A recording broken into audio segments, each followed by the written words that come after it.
Are you thinking about becoming a massage therapist, but do not know where to begin? Here are 5 steps to becoming a licensed massage therapist.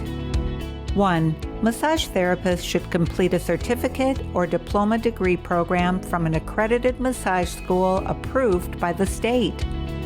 2. Each state has a requirement for the number of hours of hands-on experience massage students must have before they can obtain their license. 3. After completing the massage therapy education program, a licensing exam is required. 4. Find information about your state's licensing requirements by checking the American Massage Therapy Association's website.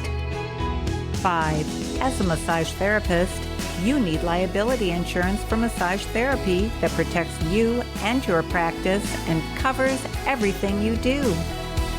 The American Massage Council, AMC, offers the most affordable and reliable professional liability insurance for massage therapy coverage that checks all of your desired boxes.